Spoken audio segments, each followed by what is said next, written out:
Are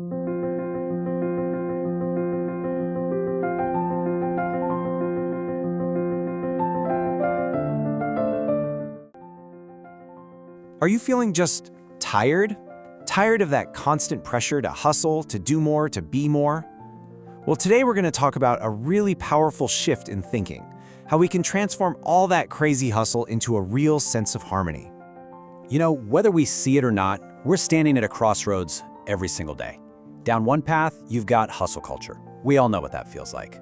Overwhelm, burnout, just constantly reacting to things.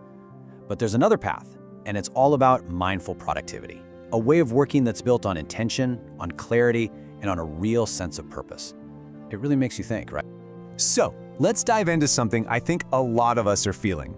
Let's call it the modern productivity trap. It's that hamster wheel feeling, you know? You're just stuck in this endless cycle of burnout, you feel totally overwhelmed, and maybe worst of all, you feel disconnected from the very work you're doing. And here's the real kicker with this trap. We're constantly told to chase efficiency, to optimize everything. But somewhere in that race, we forget a really fundamental truth. Who we are is just as important, if not more important, than what we do. Okay, so that's the problem. But here's the good news. There is a way out of that trap. And that brings us to this new path forward. Let's really get into mindful productivity. And I want to be clear, this isn't just another productivity hack. It's a whole new way of thinking. So what is it exactly? Well, you can think of mindful productivity as the art of making sure your actions line up with your deepest values, all while staying grounded, right here in the present moment. And the crucial part, it's about doing things with intention, with clarity, and, believe it or not, with joy, not just checking another item off the to-do list. And this idea is captured so perfectly here. The amazing Buddhist monk Thich Nhat Hanh reminds us that everything we're chasing, life, energy, meaning, it's all found right here, in this moment. That, right there, is the heart of mindful productivity. So how do we actually do this? How do we put it into practice? Think of these next 3 core principles as your personal map for this journey. They're the pillars that are going to guide everything you do. First up, choosing intentionality over just reacting on impulse. Second, understanding that your presence, your focus is your true power. And third, seeing balance not as some perfect goal you have to reach, but as a continuous, ongoing process. All right, let's break each of these down.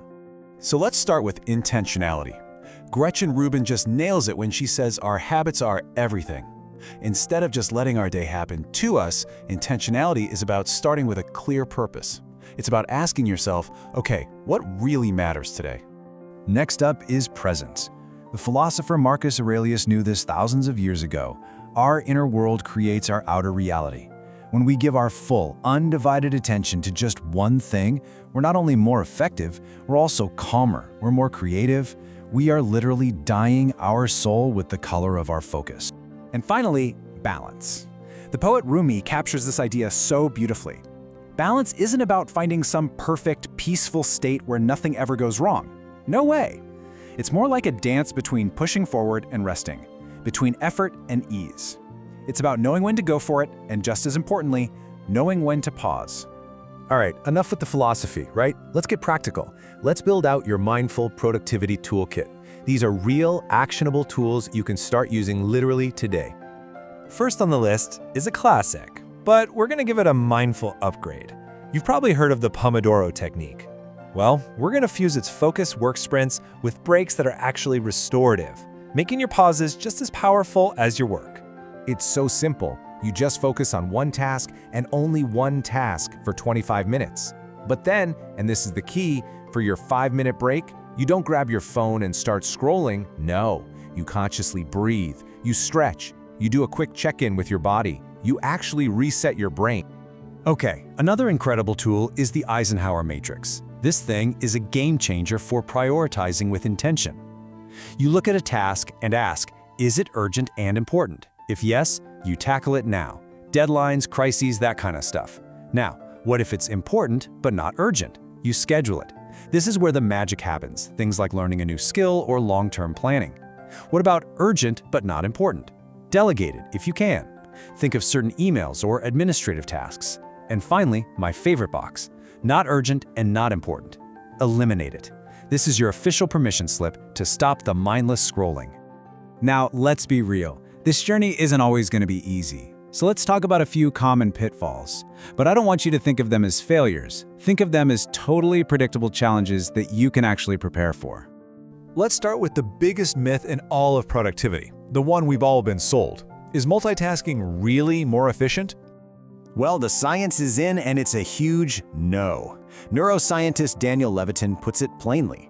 Trying to do a bunch of things at once literally slows your brain down and pumps your body full of stress hormones. So the mindful approach? It's simple, single tasking. Give one thing your full attention. You'll be amazed at the difference. And here's another huge pitfall, the constant noise of comparison. It's so often fueled by what some people call hustle porn. You know, those social media posts glorifying sleepless nights and impossible achievements. The antidote is simple, but not easy. Turn your focus inward. Your journey is your own. It can't be measured against someone else's highlight reel. The only person to compare yourself to is the person you were yesterday. And all of this brings us to what might be the most crucial point of all.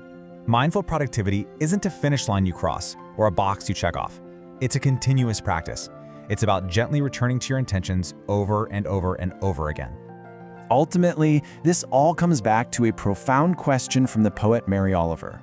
When you strip everything else away, productivity isn't really about doing more things. It's about creating the space to do the things that give our one wild and precious life meaning. So, as we wrap up, I just want to leave you with this one question. It doesn't have to be some huge, life-altering change. It can be as small as taking a single, intentional breath before you open your email. So, what will be your first mindful step?